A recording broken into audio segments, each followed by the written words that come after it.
વરસાદની મોસમ ચાલી રહી છે, તળેલું ખાવાનું મન નથી, ખીચડી ખાવી નથી પંજાબી ખાવું, તો અહીંયા આપણે કાઠિયાવાડી એકદમ નવી જ રીતે આ વઘારેલો રોટલો બનાવીશું. નાસ્તાનો ઓપ્શન હોય કે પછી ડિનરનો ઓપ્શન હોય કે પછી બપોરનો લંચનો ઓપ્શન હોય, કોઈ પણ એક જ વસ્તુ ખાવાનું મન થઈ જાય છે, રસોઈ બનાવવાની આળસ થાય છે, અથવા તો એવી રસોઈ નથી ખાવી જે આપણે રોજ ખાઈ બોર થઈ ગયા છે. આપણે કંઈક ડિફરન્ટ ખાવું છે, કંઈક તીખું ખાવું છે, ઓછા તેલમાં પણ વધારે ચટપટું ખાવું છે, ગ્રેવીવાળું ખાવું છે પણ નડે નહીં એવું ખાવું છે, તો આ રેસીપી તમારા માટે છે. થોડું અલગ રીતે મેં અહીંયા નવી જ રીતે વઘારેલા રોટલાની રેસીપી તમારા માટે લાવી છું. ખરેખર તમે આ એકવાર વઘારેલો રોટલો બનાવશો, ખાતા રહી જશો અને કહેશો કે વાહ ભાઈ વાહ, તૃપ્તિભાઈ, આ વઘારેલા રોટલાની રેસીપી તો હવે તમારા જેવી બનશે. મારા ઘરે વઘારેલો રોટલો ખાઓ તો તમારા જેવો, એવું ચોક્કસ આ રેસીપી જોઈને બોલવાના છો. તો રાસની જુઓ છો, ચલો જુઓ વિડીયો અને બનાવો ઘરે ફટાફટ ટેસ્ટી ચટાકેદાર એવું તીખું તમતમતો અને નવી જ રીતે થોડા અલગ વેરિએશન સાથે બનાવો વઘારેલો રોટલો. આ રેસીપી પૂરી જોજો, બિલકુલ વિડીયો સ્કીપ ન કરતા. દરેક સ્ટેપ છે ને એ પરફેક્ટ રીતે જો આવી રીતે કરશો ને તો તમારો આ રોટલો શાનદાર, મજેદાર, ટેસ્ટી, ચટાકેદાર બનશે. આ વિડીયો તમારા માટે છે, આ બધી જ મહેનત માત્ર તમારા માટે છે. તો ખરેખર મારી વહાલી બહેનો, વહાલા ભાઈઓ જે કોઈ આ વિડીયો જોઈ રહ્યા હોય છો, એમને એક સરસ મજાની સુંદર મારી રિક્વેસ્ટ છે, આખો વિડીયો જુઓ, લાઈક કરો અને હા, બની શકે તો એક કોમેન્ટ્સ દિલથી આપજો. માત્ર ને માત્ર તમારા બધાના સાથ સહકારથી આગળ વધી રહી છું. અને હા, આ સાથ સહકાર આપવો એ બિલકુલ ફ્રીમાં છે. તો વિડીયો પૂરો જુઓ, લાઈક કરો અને આવી રીતે તમે ચોક્કસ તમારા ઘરે આ રેસીપી બનાવો, અથવા તો તમારા ઘરમાં કોઈ રસોઈ બનાવતું હોય એમને આ રેસીપી શેર કરો, જેનાથી એમને આ અલગ વેરિએશનવાળી આપણી જૂની જાણીતી દાદી નાની વખતની રેસીપી નવા જ ટેસ્ટમાં તમને સર્વ કરે. તો ખરેખર મિત્રો મજા આવશે. મને બનાવવામાં દિલ ખોલીને મજા આવી છે આ રેસીપી, તો તમને જોવામાં પણ એકદમ મજા આવશે. ચલો જોઈએ સરસ મજાની રેસીપી. હેલો ફ્રેન્ડ્સ, આજે આપણે બનાવીશું વઘારેલા રોટલાનો નાસ્તો. મિત્રો ખરેખર જો આવી રીતે તમે વઘારેલો રોટલો બનાવ્યો ને તો તમે બધા કહેશો કે વાહ ભાઈ વાહ, વઘારેલો રોટલો બનાવો તો આવી રીતે બનાવો. જે લોકોને વઘારેલો રોટલો નથી ભાવતો એને પણ ભાવવા લાગશે. તો અહીંયા આપણે બનાવીએ હતા બે રોટલા હતા, એમાંથી એક રોટલાનો આપણે વઘારેલો રોટલો બનાવીશું. તો મિક્સરમાં આવી રીતે વઘારેલો રોટલો હતો એને મેં ક્રશ કરી લીધો છે, તમે જોઈ શકો છો બહુ. તો હવે આપણે આ વઘારેલો રોટલો છે, તો આ વઘારેલા રોટલાને વઘારવા માટે અહીંયા આપણે એક આખો રોટલો છે, તો મેં અહીંયા 3 ચમચી તેલ લીધું છે. આ વઘારેલા રોટલાની આ રેસીપી છે મિક્સ વેજીટેબલ વઘારેલો રોટલો. આ વઘારેલો રોટલો એકવાર તમે બનાવશો ને પછી આવી જ રીતે બનાવશો. શિયાળો હોય, ઉનાળો હોય કે ચોમાસું હોય કે પછી વરસાદી વાતાવરણ હોય, તમને જ્યારે પણ એવું લાગે કે કશુંક નવું ખાવું છે ત્યારે તમે આવી રીતે વઘારેલો રોટલો બનાવો. નાના મોટા સૌ કોઈને ખરેખર મજા આવશે ખાવાની. એવો આ ટેસ્ટી એવો વઘારેલો રોટલો બનીને રેડી થઈ જાય છે. તો હવે સૌથી પહેલાં તેલને આપણે ગરમ થવા દઈશું. એ પહેલાં મેં કઈ વસ્તુ લીધી છે એના ઉપર આપણે એક નજર કરીએ. સૌથી પહેલાં 4 થી 5 કળી લસણ તાજું ફોલીને ખાંડેલું, કારણ કે એનાથી ટેસ્ટ બહુ સારો આવે છે. 2 નંગ આપણે મરચાં સમારેલા ઊભી પટ્ટીમાં, 2 ડુંગળી એકદમ ઝીણી ઝીણી ચોપ કરવાની છે, ટામેટાં, વટાણા, કોબીજ બધું જ ઉમેરી શકો છો, કોથમીર, અને સાથે આપણે જોઈશે એકદમ મોળું દહીં.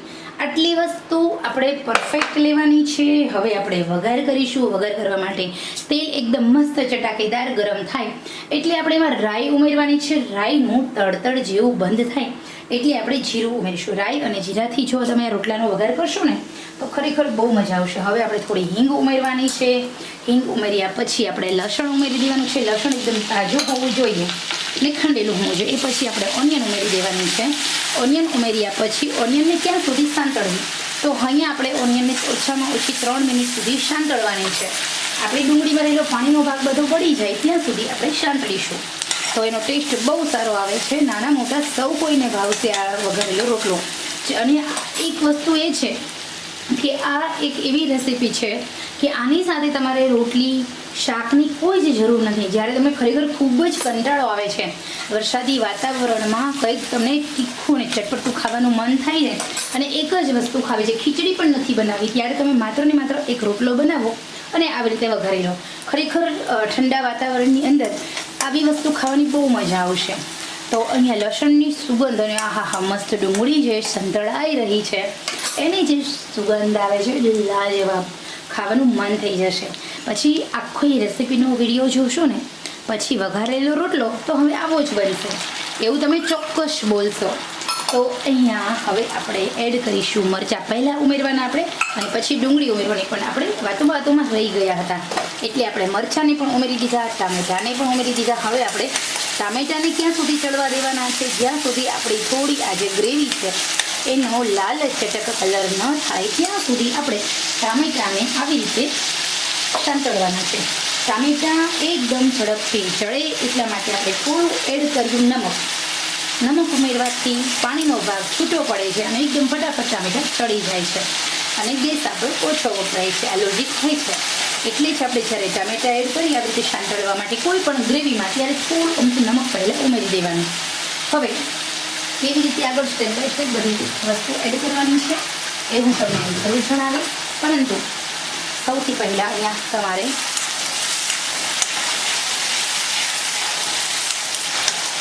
સરસ મજાનું આપણે સાંતળી લેવાનું છે. એકદમ મસ્ત મજેદાર હોવું જોઈએ આપણી આ રેસીપી.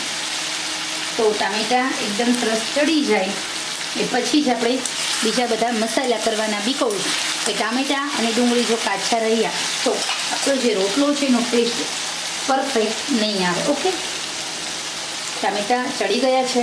આપણું જે તેલ છે એ થોડું લાલ દેખાય છે, ગ્રેવીવાળું દેખાય છે.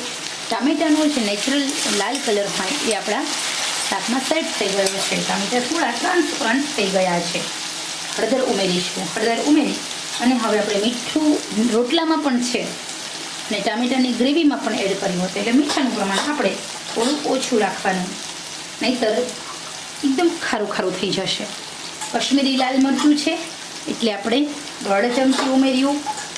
રોટલો પચવામાં થોડો ભારે હોય, આમ ભારે અને આમ હળવું હોય છે એટલે આપણે જીરું કાચું ઉમેર્યું. થોડા ધાણા ઉમેરી દીધા છે અને હવે આપણે એમાં એડ કરીશું એકદમ મસ્ત મજાનું એક ફાટકી જેટલું ઘરનું દહીં. દહીં પાછળથી જ ઉમેરવાનું, નહીંતર દહીં ફાટી જશે. આ જે દહીંવાળી ગ્રેવી રેડી થઈ ગઈ છે આપણી. હવે આપણે એમાં એડ કરીશું 1 ગ્લાસ પાણી. ટોટલી વસ્તુ દહીં ઉમેરી અને પછી જ પાણી ઉમેરવાનું, એટલે દહીં આપણું ફાટી પણ ન જાય. તો અહીંયા એકદમ મસ્ત કાઠિયાવાડી તીખી ચમચમતી એવી દહીંની ગ્રેવી બનીને રેડી થઈ ગઈ છે. આ દહીંની ગ્રેવી છે ને, આમાં તમે ઢોકળીનું શાક આ જ રીતે બનાવી શકો છો, વઘારેલો રોટલો આ જ ગ્રેવીથી બનાવી શકો છો. તમે ગાંઠિયાનું શાક જો આ ગ્રેવીથી બનાવ્યું તો તમારા સૌ કોઈ ગાંઠિયાનું શાક ખાતા જ હશે, વાહ વાહ બોલતા જશે. કાજુ ગાંઠિયાનું શાક આ જ ગ્રેવીથી, દહીંની આ ગ્રેવીથી બને છે. ખરેખર જેમ પંજાબી ગ્રેવી, કાઠિયાવાડી જે દહીંની ગ્રેવી હોય છે એની આ રેસીપી બહુ સરસ મજાની છે. અથવા તો આ ગ્રેવી થોડી આમથી જાડી ખદડી રાખો ને તમે, એટલે એકલી દહીંની આ ગ્રેવી છે ને એ પરાઠા સાથે રોટલા સાથે બહુ મસ્ત લાગે છે. હવે આપણે ઉકળવા દઈશું થોડી વાર માટે.